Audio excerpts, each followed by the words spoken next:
আসসালামু আলাইকুম ওয়া রাহমাতুল্লাহি ওয়া বারাকাতুহু। দর্শক বন্ধুরা, জাতিসংঘের মহাসচিব ডক্টর ইউনূসের গণেশ উল্টে দিলেন। জাতিসংঘের মহাসচিব তিনি আমাদের বাংলাদেশে কেন আসছিল? তিনি বা কেনই বা আপনার রমজান মাসে রোজা রাখছে? তিনি একজন মুসলমান ধর্মীর না হয়েও, কিংবা তিনি আপনার রোহিঙ্গা ক্যাম্পে গিয়ে ইফতার পার্টি পর্যন্ত করে, এটা আমাদের বাংলাদেশে গণমাধ্যমগুলা ব্যাপকভাবে প্রচারণা করে।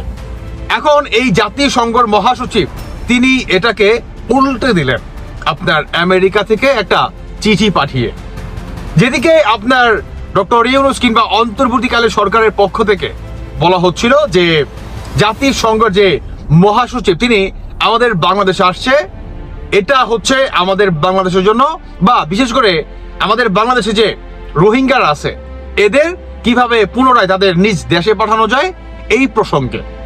কিন্তু ভাই, সমস্ত হিসেব নিকেশ উল্টে দিল জাতিসংঘের এই মহাসচিব। তিনি আপনার গতকালকে অন্তর্বর্তীকালীন সরকারের উদ্দেশ্যে আমাদের বাংলাদেশের পররাষ্ট্র মন্ত্রণালয় একটা চিঠি পাঠায়।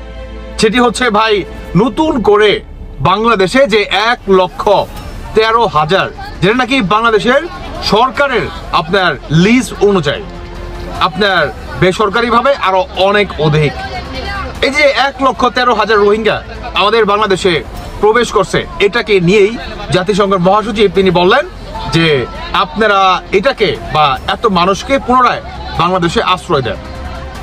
এখন আমাদের বাংলাদেশকে কিভাবে চারদিক দিয়ে ঘিরে ফেলতেছে ইসরায়েল আর হচ্ছে জাতিসংঘ বা আমেরিকা, বা কিভাবে তাদের নির্ধারিত একটা গোষ্ঠী আমাদের বাংলাদেশে প্রতিষ্ঠিত করার চেষ্টা চালাচ্ছে, এই বিষয়ে সম্পূর্ণ ভয়ঙ্কর একটি তথ্য আপনারা জানতে পারবেন এই ভিডিওতে। দর্শক বন্ধুরা, আপনারা বা আমাদের বাংলাদেশের বুদ্ধিজীবীরা তারা অনেকেই বর্তমান বলা বলি করতেছে যে আপনার কি বলে, ইসরায়েলের যে নির্ধারিত একটা গোষ্ঠী, বা ইসরায়েল হচ্ছে ছোট্ট একটা দেশ, ইহুদি রাষ্ট্র, তো এই ইসরায়েল বর্তমান চাচ্ছে বাংলাদেশের কিংবা এশিয়া কান্ট্রির ভিতরে আনাচে কানাচে তাদের যত সমর্থক আছে বা ধর্মের মানুষ আছে সবাইকে একত্র করে নির্ধারিত একটা দেশের ভিতরে প্রতিষ্ঠিত করা। আর এই দেশটাই তারা বর্তমান বেছে নেয় আমাদের বাংলাদেশকে। যেদিকে উল্টো দিকে আপনার ইন্ডিয়া তো আগে থেকেই হিন্দু রাষ্ট্র, তাই না? আর পাকিস্তানে আপনার কি বলে, ভারত অলরেডি চাপে রাখছে, বা পাকিস্তান ভারতকে চাপে রাখছে, দুই দেশের আপনার গন্ডগোল। আমাদের বাংলাদেশ হচ্ছে শান্ত একটা দেশ, বর্তমান কোনো দেশের সাথে আমাদের যুদ্ধ বা কোনো কথা কাটাকাটি নেই।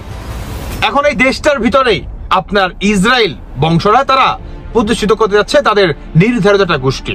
গতকালকে ভিডিওতে আমি বলছিলাম যে আপনার চট্টগ্রামে, তারপর সেন্টমার্টিনে, এদিকে আপনার রোহিঙ্গাদের একটা বড় গোষ্ঠী যাবে।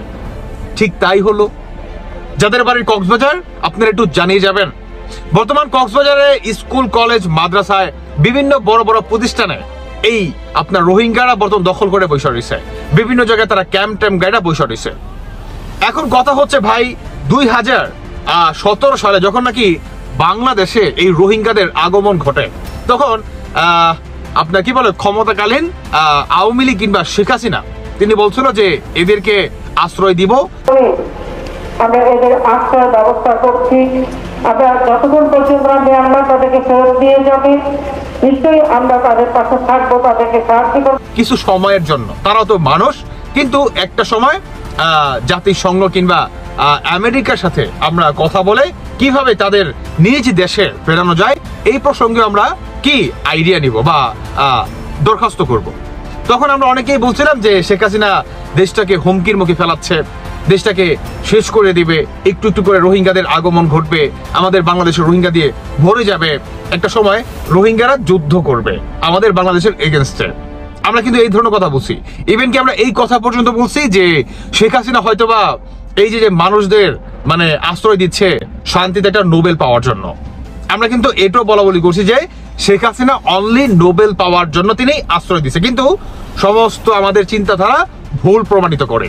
এখন ভাই, দ্বিতীয় কথা যে এই যে মনে করেন 1,13,000 সরকারের লিজ অনুযায়ী, যেটা নাকি বেসরকারি ভাবে আরো অনেক অধিক, প্রায় 1.5 লক্ষর কাছাকাছি।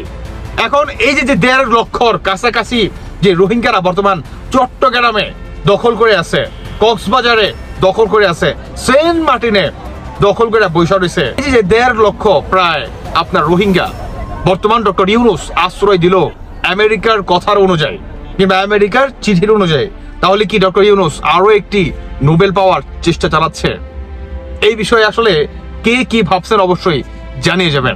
উল্টো দিকে আপনার জাতিসংঘের এই মহাসচিবের কাছে অন্তর্বর্তীকালের সরকার যখন নাকি বক্তব্য রাখে, তখন অন্তর্বর্তীকালের পেস সচিব শফিকুল আলম তিনি আরো একটি তথ্য তুলে ধরেন যে আমাদের বাংলাদেশে যত রোহিঙ্গা আছে, যেখানে আওয়ামী লীগ সরকার টোটালি আপনার ব্যর্থ হয়েছে এদেরকে নিজ দেশে পাঠানোর ক্ষেত্রে, অন্যদিকে আপনার এই অন্তর্বর্তীকালের সরকার ভিন্ন চিত্র। আমরা অতি দ্রুত ঈদের পরেই 1,80,000 রোহিঙ্গাকে বাংলাদেশ থেকে তাদের নিজ দেশে পাঠিয়ে দিব। এবং সবচেয়ে মজার বিষয় হচ্ছে ভাই, গত এক সপ্তাহে সেই মহাসচিব কিংবা পররাষ্ট্র মন্ত্রণালয় থেকে জানানো হয়েছে যে আমরা তাদেরকে পাঠাতে চাই, আমেরিকা জাতিসংঘের সাথে আমাদের কথা হয় বা তারাও আমাদের সাথে সহমত পোষণ করে, কিন্তু এটার রাস্তার মূল কাটা কিংবা আমাদের গলার কাটা হয়ে দাঁড়াইছে আপনার আরাকান আর্মি। এবং এই আরাকান আর্মিকে শিক্ষা করার জন্য বাংলাদেশের করিডোর দেওয়া হচ্ছে জাতিসংঘকে। এই করিডোর দিয়ে আপনার বোমা, ভারত, যুদ্ধক্ষেত্রে যত আসবাবপত্র আছে সমস্ত কিছু যাবে। আমাদের বাংলাদেশটা দ্বিতীয় আরেকটা যুদ্ধের কান্তিতে পরিণত হতে যাচ্ছে, যেখানে বর্তমান অলরেডি ইন্ডিয়া, পাকিস্তান আগে থেকে জড়িত কাশ্মীরকে কেন্দ্র করে, উল্টো দিকে এখন এই রোহিঙ্গাকে কেন্দ্র করে আমাদের বাংলাদেশে আরো একটি যুদ্ধর দেশ তৈরি হতে যাচ্ছে। ডক্টর ইউনূস তিনি একটা নিজ স্বার্থে নোবেল পাওয়ার উদ্দেশ্যে কি এই ধরনের প্রভাকাণ্ড চালাচ্ছে? দর্শক বন্ধুরা, আপনারা অবশ্যই জেনে যাবেন একটা দেশের একজন ব্যক্তির নোবেলের থেকে কি আরো 18 কোটি মানুষের জানের নিরাপত্তা বেশি নয়, নাকি 18 কোটি মানুষের জীবনের নিরাপত্তার থেকেও বেশি এই নোবেল? আপনারা অবশ্যই জানিয়ে যাবেন।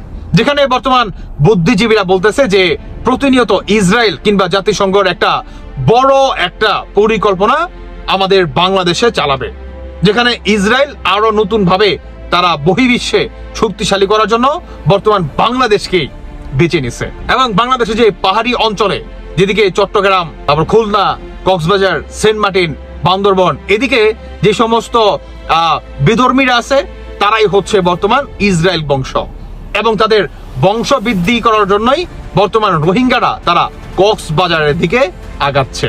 একে একে ক্যাম্পিং করে থাকা শুরু করছে। স্কুল, কলেজ, মাদ্রাসা, বিভিন্ন প্রতিষ্ঠানে তারা বর্তমান ক্যাম্পিং করে আশ্রয় নিছে। তাহলে কি ইসরায়েল একটু একটু করে আমাদের বাংলাদেশকে দখল নিচ্ছে? কে দিবে এই উত্তর? কার কাছেই বা আছে এই দিক নির্দেশনা? দর্শক বন্ধুরা, আপনারা অবশ্যই এটা জানিয়ে যাবেন, একটা নোবেলের থেকে কি 18 কোটি মানুষের জীবনের নিরাপত্তা বেশি নয়, নাকি 18 কোটি মানুষের থেকেও বেশি নিরাপত্তা একটা নোবেল পাওয়া? আপনারা অবশ্যই জানিয়ে যাবেন। ভালো থাকুন সবাই। আল্লাহ হাফেজ। আসসালামু আলাইকুম।